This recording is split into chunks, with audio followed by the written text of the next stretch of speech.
Sa ulo ng ating mga nagbabagang balita, mahigit sa 100 katao ang sinasabing namatay sa muling pagdaloy ng lahar sa Bacolor, Pampanga. Sa police report, accounting student sa PUP Batangas napatay sa hazing.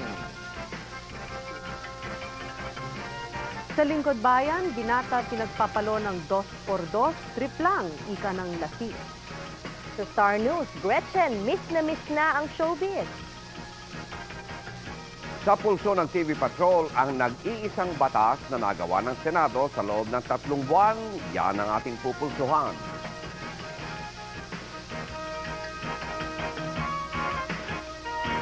Magandang gabi bayan. Mahigit sa 100 katao ang iniulat na namatay sa barangay Cabalantian, Bacolor, Pampanga nang dumaloy kagabi ang laha sa mahigit na 18 talampakan ng taas. Kabilang sa namatay ay 2 miyembro ng 7 kataong rescue team na nagtungo sa naturang barangay para isalba ang may libu-libong stranded na residente. Nawawala din ang 5 sa naturang grupo. Kanina po ay nakausap ng aming kasamang Simon Ilagan si Pampanga Governor Lito Lapid at sinabi nito na meron siyang unconfirmed report na abot sa 1,000 katao ang namatay sa barangay Cabalantian. Para po sa pinakauling report, naroon at live pa rin sa San Fernando, Pampanga ang ating pong kasama si Mon Ilagan. Mon? Yes, Noli, good evening. At tama yung sinabi mo. Kanina nga ay kausap ko itong si Governor Lito Lapid ng Pampanga. At sinasabi nito na meron kasing unconfirmed reports na 70 itong mga namatay, no? So pakinggan natin itong panayam kay Governor Lito Lapid. Na maaring tumaas pa itong mga 1,000. Siguro po sana wag po kasi yung nagsasalita lang po yung nakikita nilang nalulunod nung daw kasalukuyan daloy ng lahar yung mga residente ro na na-rescue namin, yung sila po at sinisigaw nila sa amin at meron pa po sa loob, ini-infiltrate namin pero hindi namin maano dahil may dumating na 18 to 20 feet ang nasa gitna kami kaya matras kami dahil po sa lakas ng ulan at hangin. Bukod pa dyan, kabayan, kaninang umaga nakausap ko rin itong si Mayor Ananias Canlas. Ito yung mismong mayor ng Bacolor, Pampanga. At ito ay kinukonfirma sa atin na merong 50 ang bilang na mga manamatay. At ang hardest hit nga, itong Cabalantian mismo. Itong Cabalantian ang siyang pinakamalaking barangay at aabot sa 15,000 ang populasyon dito. At nakapanayam ko rin kaninang umaga itong si Defense Secretary Renato Dibilla. Umabot sa halos 20 talampakan ng lahar na may kasamang tubig baha ang siyang nagpalubog sa buong lalawigan ng Pampanga. Maging ang Kapitolyo ng Pampanga ay hindi nakaligtas sa mapanirang lahar. Subalit nagmistulang disyerto naman ang barangay Cabalantian na pinapaniwalaang maraming nasawing mga residente doon. Kahapon pa halos ay walang ilaw ang maraming lugar sa Pampanga at may kahirapan din sa komunikasyon. Ayon sa opisyal ng DPWH, karamihan ng daan patungong norte ay halos hindi na madaanan. Kabilang dito ang Gapan San Fernando Road, Mabalacat, Porac at gayon din ang Macabebe. Sa ngayon ay patuloy naman ang rescue operations team ng AFP sa pamamagitan ng helicopter at ng mga rubber boats. Ayon sa mga residente, hindi umano sila nabigyan ng babala bago rumagasa ang lahar. Posible ring mapuno ang mga evacuation at resettlement center sa Clark, Mexico at gayon din sa Angeles, Pampanga. Gayong ang kailangan nila ay tubig, pagkain, damit at maging mga infant formula. Nagpalabas na rin ng karagdagang 10 milyong piso ang pamahalaan para sa rescue operations sa gitnang Luzon.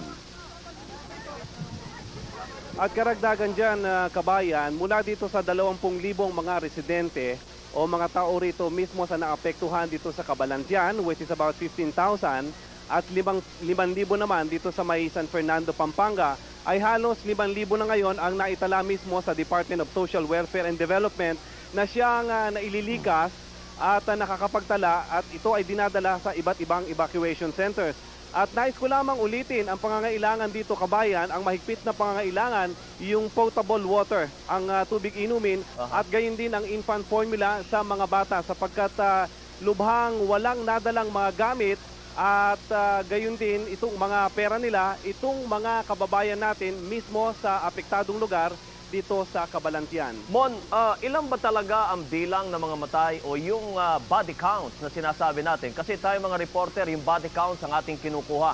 Ilan ang body counts talaga from DSWD o naman source sa Philippine National Red Cross? Alam mo, kabayan, nagkakaiba-iba sila ng report, ano? Sapagkat yung mga mayor dito, like si Mayor Ananias Canlas, nagpunta kaninang umaga rito at nakapanayam ko na meron siyang sinasabi na possibly 50 yung namatay sa area nila. Ang DSWD, wala pa silang mismong talagang itong registered list ng mga namatay except dito lamang sa 8 na una-una nating binanggit kanina or mamaya maipalalabas ito. Ito yung mga pangalan lamang May pangalan na ibinigay sa atin na kumpirmado at binigay mismo ng kanilang mga kamag-anakan. So meron kasing ulat sa DSWD, meron din kay Gobernador Lito Lapid at gayon din meron sa local official. So wala tayong masasabi talagang mga confirmed reports sa kabayan bilang ng mga namatay o nasawi na natabunan dito mismo sa area ng Cabalantian. Kanina kasi kausap ko yung grupo ng Magandang Gabi Bayan, nakarating sila sa bukana ng Cabalantian at tinatanong ko nga kung ilan ang kumpirmado doong namatay. So far, ang sinasagot sa kanila ng mga tao, hindi nila mabilang dahilan sa kumisa nakakita sila ng bangkay at tuluyan ng inililibing. Nakaraniwan yung bangkay na yon ay meron pa mga kamag-anak o miyembro ng pamilya na hindi nakikita. Kaya siguro dumadami ang bilang ng mga namamatay. That's right, kabayan. Mukhang close nga dun sa figure ni Governor Lito Lapid. Kasi imagine, 15,000 mismo ang population dito lamang sa Cabalantian. The biggest barangayan mismo sa Bacolor, Pampanga. So wala pa talagang eksaktong listahan kung ilan talaga ang bilang ng mga nasawi o namatay unless sila ay pupunta mismo sa DSWD o sa mga local officials at makikita nila mismo yung kanilang mga kamag-anak o relatives ay namatay na. Sapagkat malalim talaga, kabayan, almost 20 feet itong lahar na bumuhos mula mismo sa paanan nitong Mount Pinatubo. At ang inaangal nga ng mga kababayan natin dito ay wala na namang lahar warning. Hindi sila nabigyan ng senyales bago bumuhos itong napakalakas na lahar na ito. Thank you very much, Simon Ilagan, live mula sa San Fernando, Pampanga. Samantala, 18 kataong iniulat naman namatay sa mga landslide sa Ifugao kahapon ng hapon. 5 kataong nawawala at 10 katao ang nasugatan. Ang landslide ay naganap sa barangay Kanakin sa Ifugao kung saan mahigit sa 300 pamilya ang apektado. Ayon pa rin sa isang opisyal ng Ifugao PNP, maraming kabahayan na bumagsak at tunito-niladang lupa mula sa kabundukan ang tumabon sa kanila. Nananawagan naman si Senador Gloria Macapagal Arroyo na palakasin ng Armed Forces of the Philippines ang kanilang kakayahan sa larangan ng search at rescue operations. Pinuri ni Arroyo ang mga sundalo na sinasabing sensiro at talaga nagsusumikap na iligtas sa mga taga-Pampanga, subalit dahilan sa kakulangan ng equipment, wala silang magagawa. Lalo itong magiging problema kapag dumarating ang gabi dahil hindi makakilos ang AFP. Masusi naman, binabantayan ng Department of Health ang posibilidad na kumalat ang mga sakit katulad ng cholera at sa baga. Sinabi ni Health Secretary Hilarion Ramiro na sa ngayon 5 milyong pisong halaga ng mga gamot ang kanilang pinalabas sa kanilang mga health centers at provincial hospitals. Ipinahayag naman ni Education Secretary Ricardo Gloria na pinag-aaralan niyang i-extend o pahabain pa ang klase sa mga lugar na sinalanta ng lahar para sa mga kapakanan ng mga estudyante. Hindi mano matututo ang mga estudyante kung ang mga batayang aralin lamang katulad ng pagsusulat, pagbabasa at matematika ang ituturo sa kanila. Wala nga eskwelahan. Hindi pa matiyak ng National Power Corporation kung kailan magiging normal ang power situation sa Luzon. Ito ang inihayag ngayon ni Energy Secretary Francisco Viray matapos ibagsak ng bagyong Maming ang mga transmission lines sa Santa Rosa, Laguna at Metro Manila, mahigit 50 bahay ang tinangay ng tubig baha nang umapaw ang Ilog Marikina hatid ng bagyong Maming. Sa Pasig, nagsimula ng magsibalikan ng mga residenteng nagsilikas sa kanilang bahay. May follow-up report si Carmelita Valdez. Wasak ang mga bahay na ito sa gilid ng Marikina River sa Barangay Mais Extension, Concepcion 1 matapos hagupitin ng lakas ng hangin at ulan ng bagyong Maming. Marami ring ang halos wala nang matira sa ilang mga bahay na tinangay ng tubig sa umapaw na ilog. Kaninang umaga ay nagsisimula pa lamang ang mahigit 500 mga residente na damputin ang anumang nalabi sa kanilang mga bahay. Ilan-ilan na lang nabubong ang mga lumalabas katulad nun. Yun lang ho na lumalabas sa kahit ito, kapiraso na lang yung mga bubong. Halos lahat ho yan, tubig na ho makikita natin dyan. Tsaka dito sa parte na to, wala na rin hong gano'ng makikitang bubong. Kundi yun na lang tinatawag naming hiwahig na yun na lang nakikita kahapon. Hanggang sa mga sandaling ito, ang Tumana Bridge na nag-uugnay sa Concepcion Marikina at Batasan, Quezon City ay hindi pa rin matanaw dahil sa taas pa rin ng tubig. Sa Pasig naman, bagamat marami nang nagsibalikan ng mga residente sa kanilang mga bahay sa barangay Pinagbuhatan at Maybunga, hindi pa rin makaalis ang mga ito sa mga evacuation center dahil wala na silang bahay. Ang mga residenteng ito ng Maybunga ay nasunugan noong nakaraang linggo at nang babalik na sila, inabot naman ng lampas taong tubig baha ang kanilang titirhan. Carmelita Valdez, ABS-CBN News. Alam na po ni Helen Grace Payumo ang masaklap na sinapit ng kanyang pamilya. Ayon pa sa kanya mga doktor, matibay nitong tinanggap ang pangyayari habang tuluyan siyang nagpapagaling sa ospital. Hiniling naman ni Dr. Ana Josefina Vasquez, psychiatrist ni Helen Grace, na huwag munang kunan ng supplemental statement this week dahil sa pagkabigla nito sa nangyari sa kanyang pamilya. Si Helen Grace ay nakadagdang ilabas sa Makati Medical Center anumang araw mula ngayon. At mabilis din ang kanyang paggaling at sinasabing ilalagay sa kaagad sa isang safe house sa ilalim ng Witness Protection Program. 8,000 pamilya mula sa 3 barangay ng Ubando, Bulacan ang nahuling nagnanakaw ng kuryente. Isinagawa ang raid na magkasanib na pwersa ng Meralco at NBI sa Barangay Paliwas, Barangay Hulo at Barangay Paco. At base sa investigasyon, matagal nang mataas ang kuryente sa naturang mga barangay. Marami din ang nagre-reklamo na madalas mag-brown out, gayon din ang pagputok ng transformer. Ang mga nahuling magnanakaw ng kuryente ay magbabayad ng multang 20,000 piso at posibleng mabilanggo ng 12 taon. Naku, kedilik na kayo. Lingkod Bayan, ang puso ng TV Patrol. Kabi-kabila ang inuulat na insidente ng karahasan sa lipunan. Ang iba'y may mabibigat na motibo, paghiganti, pera. Ang mahirap ipaliwanag ay ang mga karahasang hindi malinaw ang motibo. Ito yung mga kasong napagkatuwaan lamang. Gaya ng naging karanasan ni Dante Infante, isang binatang nagsusumikap makatapos ng pag-aaral, subalit binalas nang siya'y mapagtripan ng 10 lasing. Narito po ang ulat. Si Dante ay working student. Ang umagay ginugugol niya sa pag-aaral. Sa gabi na may service crew ang binata sa isang fast food outlet sa Maynila. Tuwing hating gabi si Dante ang naaatasang magsara ng kainan. Subalit noong gabi ng Hulyo 19, hindi inasahan ni Dante may nag-aabang pala sa kanyang isang grupo ng kalalakihan. Gulo ang hanap ng mga binata. Nakapaligid ako biglang may dumaan ng mga grupo po yun, hindi ko naman binabansin dahil naghihintay lang ako na nasakyan. Nung hindi ko po ito biglang may lumapit ngayon, dalawa. May hawak na pamalo, biglang pinalo dito sa may likod. Umuna po ako dun sa kabila, sa may ilalim ng LRT. Walang pigil na pinagpapalo ng 2x2 si Dante sa iba't ibang bahagi ng kanyang katawan. Subalit napuruhan ng mga binata ang ulo ni Dante. Sabi po ng pulis na kumuha sa akin, nakahiga na daw po ako, wala na akong malay. Hindi ko pa nga po mamukhaan, kahit makita ko yata ngayon po, hindi ko pa mamukhaan. Sa pangyayaring iyon, labis na naapektuhan ang kaliwang mata ni Dante. Lumuwa na ito sa hinang labis na bugbog at pamamaga. May bahagi na rin ang kanyang matang na paralisa. Kasi yung mga nerves, no, that supplies this eye, matas ng pressure kaya naiipit.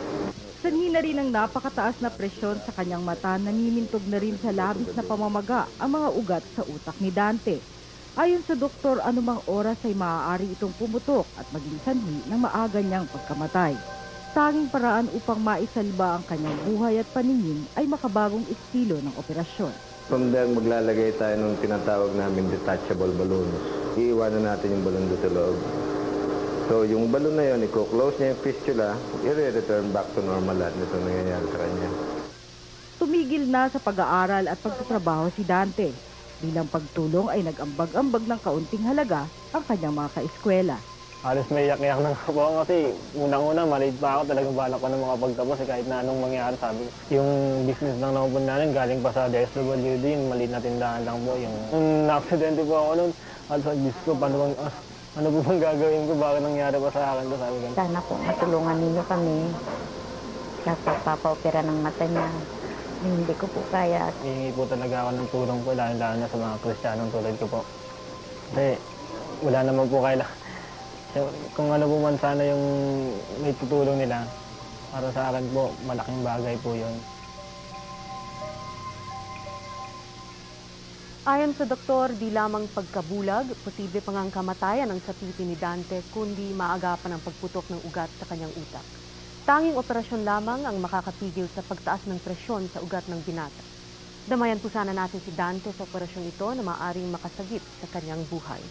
Samantala, baka mayroon pa po sa inyong nais magpahabol ng tulong sa mga sinalanta ng lahar sa Pampanga, ipadala lamang po ang inyong mga donasyon sa lalong madaling panahon.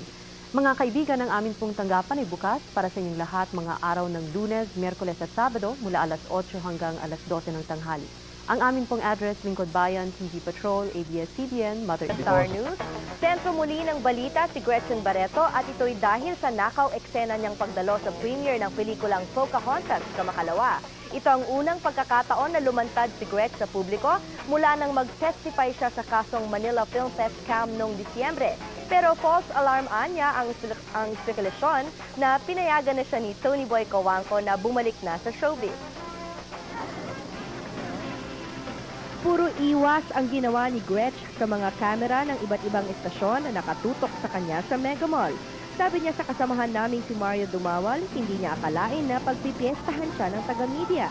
Inamin niyang namimiss na niya ang showbiz, lalo't nakita niya ang mga kaibigan tulad ni Dolphy, Jarja Padilla, Jackie Lu Blanco, Ricky Davao, Snooki at marami pang iba. Pero imposible na anyang humarap siya sa camera. I was surprised to see her because this is a very public event. We understand your sister's explanation why she doesn't want to be interviewed. She's not already in show business, and I think we should all respect her decision to not come out first sa cameras. Nagulat nga, ang dami palang tao dito, star-studded. She really wants a private life na. Although siguro, medyo namimiss na rin yung show business, pero talagang this time, gusto niya na talaga ng tahimik na buhay. So, give it to her. Hindi dala ni Gretch ang kanyang baby sa premiere, pero nagsawa naman ang mga tao sa mga sangkatutak na bituin, celebrity parents, lola at lola sa premiere na nagmistulang Family Day.